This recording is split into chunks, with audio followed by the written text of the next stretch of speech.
Jay-Z and Diddy and a teenager, 13-year-old teenager. Right. What did you feel about just that whole thing, man? As much as people feel like I haven't had issues with Puffy. I don't like him like that. Like, I don't like things that he would do. But Jay definitely not that. The hip-hop industry has been shaken many times before, but what is unfolding right now feels different. This is not just another celebrity feud, not just another internet rumor, and not just another calculated publicity stunt. This is something darker, something more dangerous, and something that... Look, when Jay signed his contract, the big one was with Beyonce. Mm-hmm. When he signed that contract, the marriage contract, he got trophies. Now those fucking trophies, trophies came rolling in, buddy. He started getting Grammys left and right, man. I mean, look, if you look at his career, This guy. Oh, wow. You're gonna let him say that? Jay was getting Grammys. He had one. Exactly. He had one. And he ain't show up. He has like 20 now. Oh, Lord. He had like 18 since he been down. Look, he had one, bro. Hard Knock Life. You're not wrong. He was one. After that, he got them shits. He's like drinking. His pictures with him like fucking things the cup. Wait a minute. So you're saying the success is derived from the marriage? I've absolutely been treated differently. The accolades. Because he's no longer viewed as what, like a street or gangster rapper. Now he's viewed as a businessman, entrepreneur, family man. And the biggest ones because of the position Beyonce's. Oh, wow. Right? You were connected to the biggest. Jay got it for the music. Jay got it for the music. You didn't see. He deserved those. I'm sitting there, it was like this, like Black excellence. They're sitting there like, yeah. It's the billionaire brunch. You're like, I hate you, man. unaware of anything going on here. This is the one time I'm gonna be with you niggas this year. Yeah, come on, bro. That's crazy. That's crazy. He's just looking at his watch during the whole Rock Nation prayer. Like, is it 3:30? Yeah, it's almost time to get out. What the fuck is that? Yo, I feel like I'm normal again. Get me out of here. Oh, wow. So that's the deal he signed, huh? Yeah, that's the deal. Like, the other ones didn't count as much as that one did. Oh, yeah, before I forget this, we talked about Jay. Proximity to Diddy. You don't think he knew anything? He's seemingly around Diddy a lot. No, that was a real suburb question. I know, right? Proximity. And the proximity. Proximity. That's an SAT hit parade word. I had to learn that. Do you think he fucking knew all of the shit that was going on? Then I was like I don't want to incriminate myself. I know, but the way he said it, like I said, no matter how you answer that shit, you snitching. Yeah, exactly. That was a narc kind of question. You asked the question like a fan. Hey, I grew up with white people, but one thing I know is how to get a black guy in trouble. But it's a great question. Yo, just give him the Happy Meal before you ask him to snitch, bro. He said, damn, they wasn't even drinking. Speaking of, how the hell you pronounce Lechem? Le Chemin de Roi. Okay. It's the King's Path. King's Path. Chemin de Roi. Because I know Branson. Yeah. That's the one I pronounce. Branson. That's the Branson lifestyle. You're going to be outside. Biff, you're not worried that if you throw little and you don't throw out allegations, but like you kind of poke fun at them. You just ask questions. You're not worried that it comes back your way? Like people dig up your past and try to pull stuff up? I don't got that shit in my past. I'm not. Everybody got a little bit. Look, like, not that it's real or not. I took a pill. But it was for me to perform better. For her to remember, buddy. I didn't fucking give her a drink so she forget what the fuck happened. What the fuck is going on here, bro? Yes, I took the drug. I gave me the fucking drug to perform. So she could remember and possibly love me for that. Did it work? Did it work? What the fuck? Yo, bro, look, I'm doing pretty good. If true, could alter the legacy of some of the most powerful figures in music forever. For weeks now, the talk around Diddy has grown louder, the accusations stacking higher, the whispers turning into open conversations. His name, once synonymous with success, power, and influence, is now linked to some of the most disturbing allegations the industry has seen in years. And yet, no matter how loud those whispers got, there was one name that had managed to stay just far enough away from the direct fire: Jay-Z. That changed the moment 50 Cent decided to speak.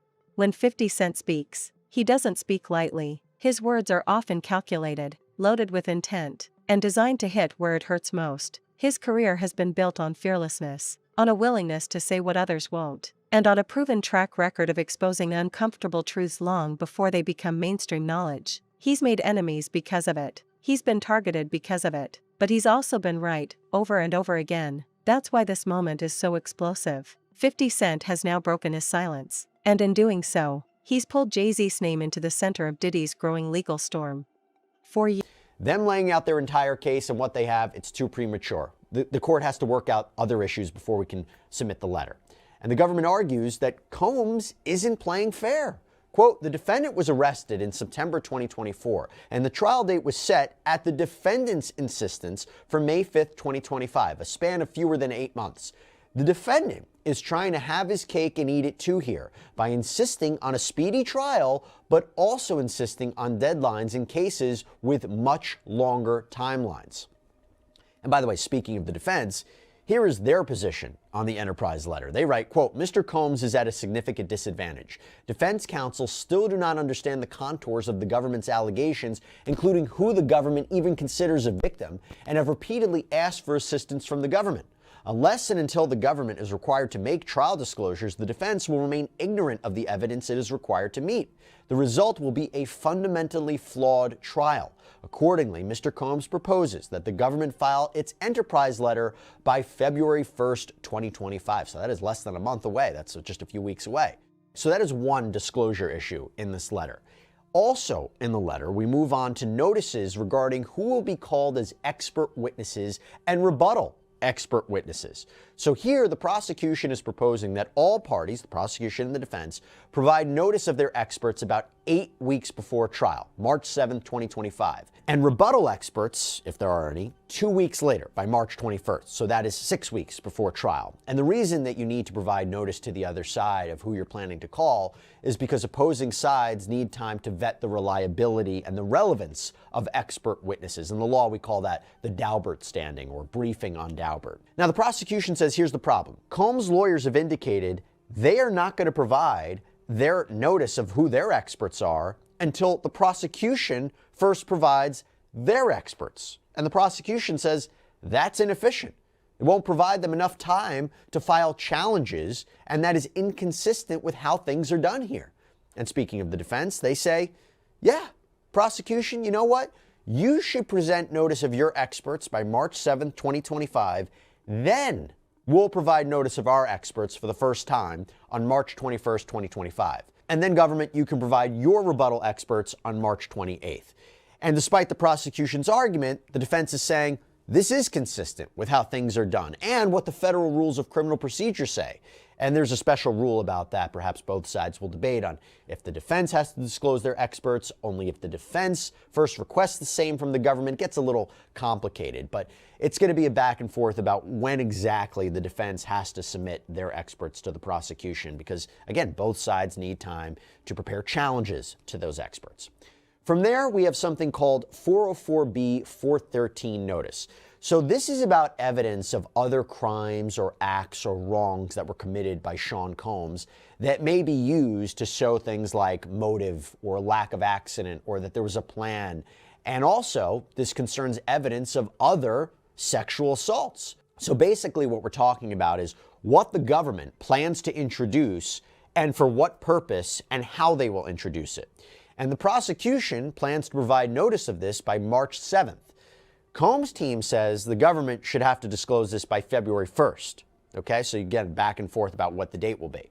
From there, we have something called motions in limine. So motions in limine, and for anybody who's been following our trials might know what these are motions to exclude evidence or arguments from coming into trial. The jury will never hear about this. For example, something might be too prejudicial, or maybe it's not relevant, or maybe it was obtained through illegal means and can't come in and needs to be suppressed. So the years, the public image of Jay-Z and Diddy was one of solidarity and mutual respect. Two titans at the top of their game, two moguls who went from the streets to skyscrapers, from grinding mixtapes to billion-dollar boardrooms. Their association was framed as the ultimate success story, black excellence, brotherhood, and business genius. They were seen together at exclusive events, working alongside the most powerful players in entertainment, politics, and business. But according to 50 Cent, this picture-perfect narrative was only part of the truth. Behind the cameras, behind the business deals, behind the curated public image, there was another story. In 50's telling, Jay-Z and Diddy's connection went far beyond public camaraderie. It was rooted in mutual secrets, shared interests that weren't meant for public consumption, and private dealings that, if revealed, could cause damage on a scale few could even imagine. These weren't just casual hangouts. These weren't just networking opportunities. They were closed-door. The Constitution is asking for all parties to file their motions by March 21st, oppositions to those motions by April 4th. The defense has put forward a different timetable. They are asking for both parties to file their motions by April 1st and oppositions by April 11th. They say unless the government makes disclosures earlier, we just can't be prepared to file motions in limine by their timeline. In other words, how can we know exactly what needs to be excluded or what we want to be excluded from trial unless the government provides us some disclosures about their case? And then from there, we move on to another section of the letter discussing 3,500 materials. So that's about statements and reports of government witnesses, including their attorneys. The government wants to produce all that by March 21st under an attorney eyes only designation, probably to make sure that no information about the witnesses is leaked before the trial, and also only in an attorney's possession designation so Combs can review that material in April. And the government highlights that there is a need for this because of allegations of witness tampering and obstruction on the part of Combs. We've talked about these allegations before, that Combs allegedly, including while locked up at the MDC, had tried to reach out to witnesses and victims in this case, even by using intermediaries. The defense says, no. We want the government to disclose this 3,500 material about the witnesses by March 1st. And they argue otherwise, the government could potentially be withholding exculpatory information from the defense until March 21st. That's not fair. When we're talking about exculpatory evidence, this is favorable evidence to the defense. And by the way, more specifically, in the letter, this is what the defense argues regarding victim one in this case, who we believe is Cassandra Ventura, Combs' ex-girlfriend. She filed that initial lawsuit against him in 2023. That got the ball rolling on all of the other lawsuits and potentially the criminal charges. So they write in this letter, for instance, the government appears to take the view that information undermining certain claims by victim one need not be disclosed promptly because it is merely impeachment rather than exculpatory and therefore should not be disclosed until the 3,500 deadline. Basically, the government is saying, look, this evidence doesn't prove Combs didn't commit the crimes that he's charged with, but it's evidence that can be used by the defense when they cross-examine victim one when she takes the stand at trial. In other words, there's no reason for us to present this kind of evidence to you earlier than what we're proposing. But the defense writes, this overlooks the fact that evidence that undermines her claims also undermines the government's theory of the case and the criminal allegations, making them affirmatively exculpatory. It also minimizes the time required to make effective use of the withheld information. Of course, regardless of whether information qualifies as exculpatory or impeachment, it must be disclosed in time for its effective use at trial.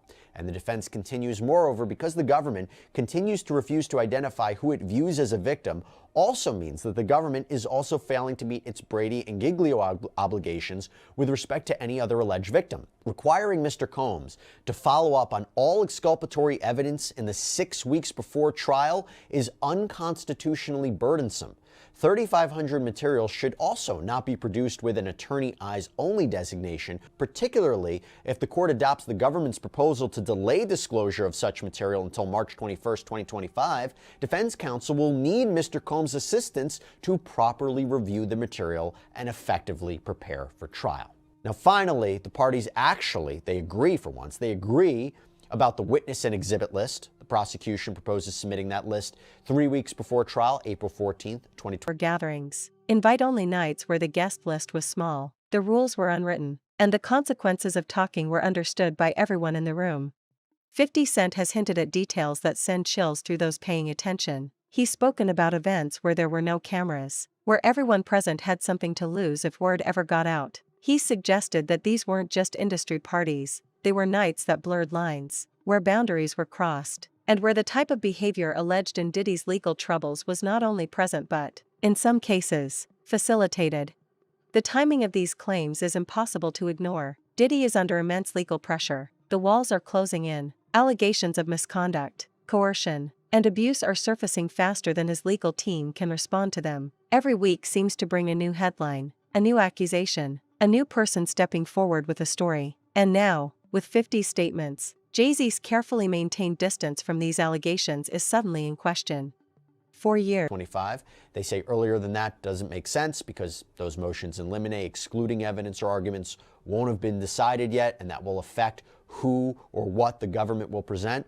They say the defense can present its list by April 25th, 2025, so that's 1 week in advance of trial. The defense agrees to both. And then both the prosecution and the defense agree to April 11th as the deadline for the jury questionnaire forms. So those are sent out to prospective jurors across the jurisdiction. Starts the whole jury selection process on who will be called into court for further questioning and examination. And also both sides agree to April 25th as the deadline for requests to charge or voir dire. That's the more specific process for selecting the jury, and also proposed verdict forms to be submitted. So in the end, what do you see here? You see a little gamesmanship, you see a little strategy, a little practical difficulties all at play here. Remember, it is the prosecution's burden. The defense arguably wants to trip them up, right? They don't want them to be as prepared as possible, trying to take any advantage they can. So this unidentified Jane Doe has sued both Jay-Z, Sean Carter, and Sean Diddy Combs. This is out in New York. This is out in New York federal court, to be more specific. And she is claiming that when she was just 13 years old, she was raped by both of these musicians at a Video Music Awards after party back in 2000. And now Jay-Z, who is adamantly denying the allegations, is not only trying to get the whole case dismissed and thrown out, but he is also asking the court to impose sanctions upon Jane Doe's Texas attorney, Tony Buzbee. Now, this may sound very familiar, by the way, because this has been an ongoing legal war between Buzbee and Jay-Z and his legal team. Accusations that Buzbee engaged in extortion, that his firm pressured a client to lie, that Jay-Z's camp has been engaging in intimidation and harassment. Jay-Z called Tony Buzbee a deplorable human being. He even filed a lawsuit against Tony Buzbee. And by the way, Jay-Z and his legal team, their position was that Buzbee had extorted the rapper, that Buzbee allegedly threatened Jay-Z during negotiations that he would go public with these claims. Jay-Z says these are false claims, but public with these claims unless Jay-Z agreed to pay what they claim is a, quote, exorbitant sum in private mediation within a 2-week period. Jay-Z says that when he refused, that is when he was named by Tony Buzbee in the lawsuit. Remember, this lawsuit first came out. It was only identified as unnamed celebrity A, and then in an amended complaint, Jay-Z was identified as celebrity A. So you're seeing this really bad blood between the different players here. I mean, it got so bad that the judge in this case, Judge Annalisa Torres, actually scolded Jay-Z's lawyer, Alex Spiro, writing in a recent order, Carter's lawyer's relentless filing of combative motions containing inflammatory language and ad hominem attacks is inappropriate, a waste of judicial resources, and a tactic unlikely to benefit his client. The court will not fast-track the judicial process merely because counsel demands it. Now, despite not allowing Jay-Z to immediately file for sanctions, Judge Torres did permit Jay-Z to file the motion that we're about to talk about. And this is big. So this is Jay-Z's memorandum of law in support of his motion for sanctions and dismissing the complaint. So basically, these are his legal arguments. So the filing begins right on page 1. While the allegations stated in the complaint in this case are gravely serious and injurious to Mr. Carter's hard-won reputation, many of them, on their face, strain the outer bounds of credulity, and none of them appear to have been subjected to even the most rudimentary diligence by the filing attorney who initially signed his name to them and has since declined to withdraw them. Because the federal rules and professional ethics require more of a filing attorney, Jay-Z has played the game with precision. He has sidestepped controversies that have taken down others. He's managed to avoid being pulled into the ugliest parts of the industry's underbelly. But 50 Cent is suggesting that avoidance may have been less about innocence and more about careful image control. And if what 50 is hinting at is true, the implication is that Jay-Z was not only aware of certain activities but may have been connected to them in ways the public has never been told. Social media exploded the moment 50's comments hit the airwaves. Old photos and videos of Jay-Z and Diddy together resurfaced. Clips from interviews, once dismissed as harmless anecdotes, are now being re-examined with suspicion. Online forums are flooded with speculation, theories, and alleged insider accounts. Some point to patterns in their careers. noting the moments where both men seem to rise in unison or weather storms together. Others believe 50 is exaggerating, using his platform. Whoever would commit such a crime against a minor should be locked away. Would you not agree? These alleged victims would deserve real justice if that were the case. This lawyer, who I have done a bit of research on, seems to have a pattern of these type of theatrics. I have no idea how you have come to be such a deplorable human, Mr. Busby, but I promise you I have seen your kind many times over. I'm more than prepared to deal with your type. Jay-Z then talks about his family and the toll this will take on them. My only heartbreak is for my family. My wife and I will have to sit our children down, one of whom is at the age where her friends will surely see the press and ask questions about the nature of these claims and explain the cruelty and greed of people. I mourn yet another loss of innocence. Children should not have to endure such at their young age. It is unfair to have to try to understand inexplicable degrees of malice meant to destroy families and human spirit. My heart and support goes out to true victims in the world who have to watch how their life story is dressed in costume for profitability by this ambulance chaser in a cheap suit. You have made a terrible error in judgment, thinking that all celebrities are the same. I'm not from your world. I'm a young man who made it out of the project of Brooklyn. We don't play these types of games. We protect children. You seem to exploit people for personal gain. Only your network of conspiracy theorists, fake physics, will believe the idiotic claims you have levied against me that, if not for the seriousness surrounding harm to kids, would be laughable. I look forward to showing you just how different I am. And lawyer Tony Busby, who filed the suit in the first place, is firing back also on X. Regarding the Jay-Z case and his efforts to silence my clients, Mr. Carter previously denied being the one who sued me and my firm. He filed his frivolous case under a pseudonym. What he fails to say in his recent statement is my firm sent his lawyer a demand letter on behalf of an alleged victim, and that victim never demanded a penny from him. Instead, she sought only a confidential mediation. Since I sent the letter on her behalf, Mr. Carter has not only sued me, but he has tried to bully and harass me and this plaintiff. His conduct has had the opposite impact. She is emboldened. I'm very proud of her resolve. As far as the allegations in the complaint filed, we will let the filing speak for itself and will litigate the facts in court, not in the media. I want to bring in Nima Rahmani. He is an entertainment attorney, and he's been following the whole Sean Combs ordeal very closely. So, Nima, your thoughts on Jay-Z being revealed as Celebrity A in this lawsuit? I know you and I discussed this a few weeks back. And Jeanette, I'm not surprised. You and I have speculated, as to who this might be. And I think it was really telling when Alex Spiro and Quinn Emanuel filed that extortion lawsuit against Tony Busby. It's pretty well known that Spiro represents Jay-Z and Rock Nation, so it was the most likely celebrity, and now it's been revealed that the allegations are indeed against Jay-Z. I think it's interesting, too, because Alex Spiro came out swinging about a month or two ago when something came up about Jay-Z and Beyonce on appears to reignite personal grudges and stir the pot in ways only he can. But here's the thing about 50 Cent, he doesn't usually fire shots without some form of ammunition. His history shows that when he decides to aim at someone, there's often more than just ego behind it. And this time, he's aiming at two of the most powerful men in the music world at once. That's not just bold, that's dangerous. The implications are massive. If even a fraction of what 50 is suggesting turns out to be true, the fallout could be historic. Jay-Z has built an empire not just in music but in business, sports, fashion, and philanthropy. His influence reaches far beyond the recording studio. A public link to Diddy's alleged crimes could tarnish decades of work, undermine business relationships, and permanently stain his legacy. For Diddy, already facing a crumbling empire, such revelations would be catastrophic. It wouldn't just be about legal consequences, it would be about complete exile from the industry he once dominated.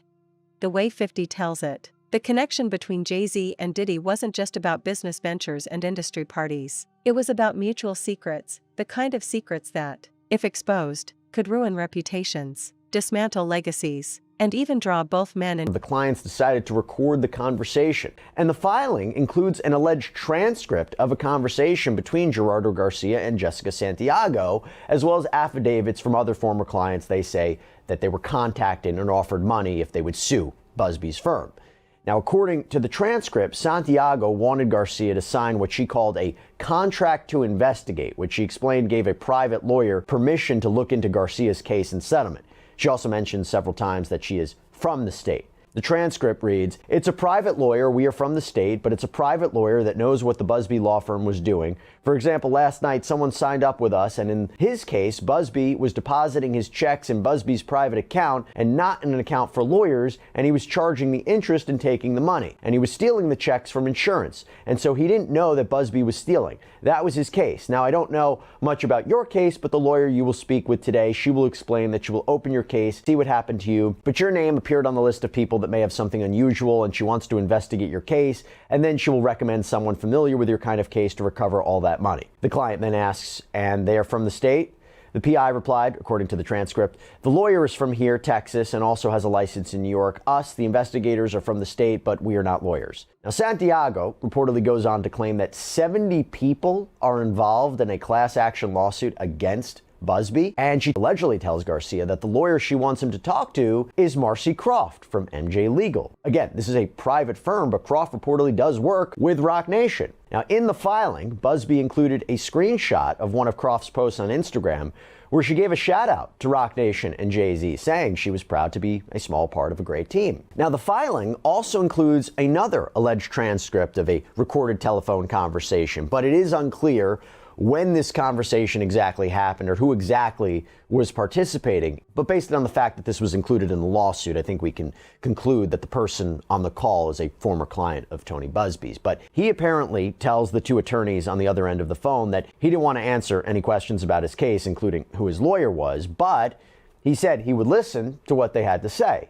So according to this alleged transcript, one of the attorneys says, "In a couple of days or maybe by next week, anyone Googling Busby and his company, his practice, you're going to see some of these lawyers are going to be going into litigation, okay? What we're trying to do is we're trying to put this thing together for the company that we're working for at this. If you have a case, we could get you paid and you could get money soon, you know?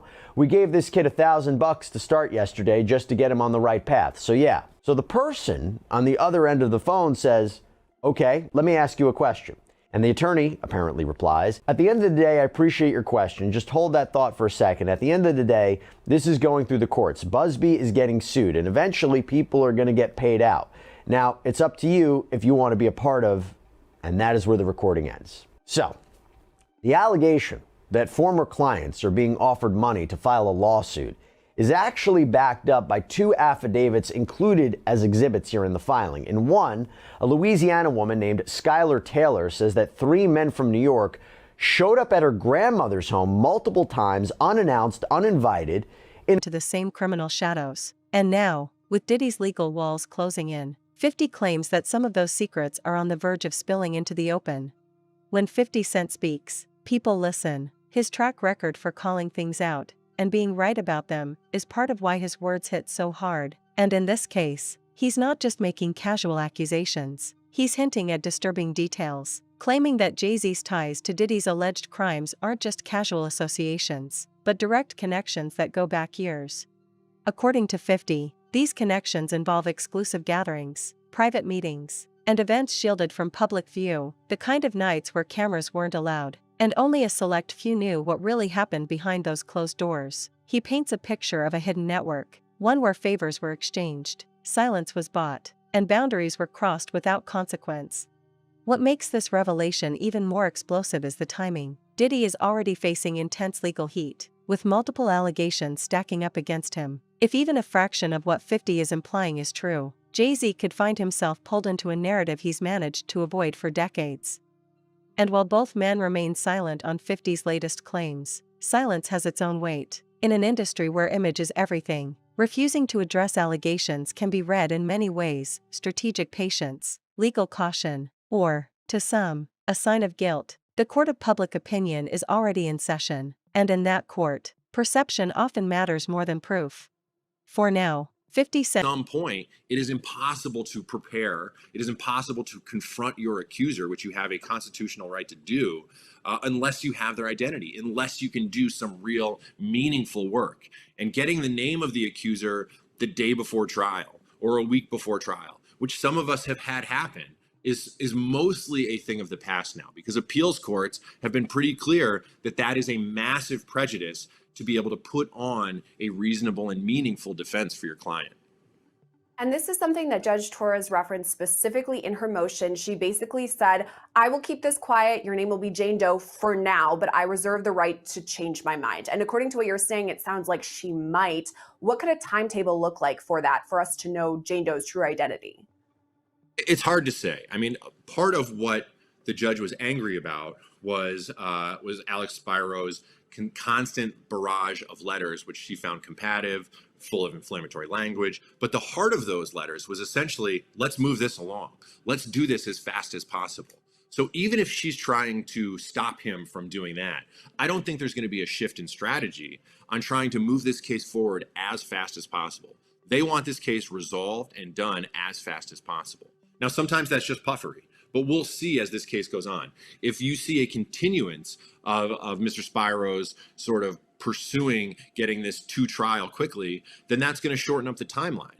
A lot of times attorneys ask for more time to review discovery, to prepare, to find witnesses. But in this case, it sounds like they want to push this as fast as possible. So the closer we get to a hearing or a trial that has some sort of meaningful result attached to it, then the judge will be forced to turn over, well, not turn over, the judge will be forced to reverse her decision and make the name public. Something we have to remember from this specific Jane Doe lawsuit is it gave us the bombshell revelation of Jay-Z's involvement. So when it was first filed, he was simply Celebrity A, and there's a Celebrity B, but we didn't know who he was. Now we know it's Jay-Z. It's been amended to actually have his name in there, Sean Carter. But there's still Celebrity B, a female celeb. We don't know who she is. Do you think her identity could be revealed? You know, that's going to be probably up to Tony Busby, the attorney for the plaintiff. Clearly, they're trying to use these sort of Celebrity A pseudonyms as leverage. And you can see what happened when they put Sean Carter in there. I think it was first filed in October, and then they put him in only a few weeks ago on December 8th. And look what we're doing now. We're talking about it. It's in the news. It kind of had died down, the specific allegations. It was more just sort of an umbrella story about Diddy and what his parties meant and sort of what they mean right now in the legal world and in the world of media. But now that they've added Jay-Z's name specifically to it, it's obviously getting a whole new wave of attention and more focused attention on this victim. So I think it's going to be tied to the media cycle, if I had to guess, and how these rulings continue. And they have this celebrity name that is sort of waiting to take over the headlines when they choose to release it. So I think it will be added, but it's going to be a strategic time. What about additional lawsuits? Because Tony Busby, the name you've been mentioning a lot, has said, he said there were thousands of allegations, but he says he's going to file more than 100 civil lawsuits. So we obviously know that P. Diddy is going to be involved in this, but could Jay-Z, could others? And hasn't revealed everything he claims to know. He's dropped hints, painted outlines, and let the public fill in the blanks. But his tone suggests he's holding back more, much more. And if the past is any indication, he won't stay quiet for long. He thrives in moments like this, where the tension is high, the stakes are higher, and the whole world is watching to see what comes next. This isn't just a feud anymore. This isn't just industry gossip. This is a potential unraveling of two of hip-hop's most powerful legacies, and the person holding the thread is 50 Cent. Whether he's doing this out of personal vendetta, a sense of justice, or simply because he can, the fact remains, once these kinds of accusations are spoken out loud, they can't be taken back. The damage begins the moment the words leave the mouth, and the ripples can become tidal waves. As Diddy's legal battles rage on, as investigators dig deeper, and as the public keeps dissecting every piece of new information, the question is no longer just about whether Diddy will survive this. It's about whether Jay-Z can. And if 50 Cent is right, the answer might already be written, buried somewhere in the history they've both worked so hard to keep hidden. Because in the world of power, money, and influence, secrets are the most valuable currency, and when those secrets are exposed, even the strongest empires can fall.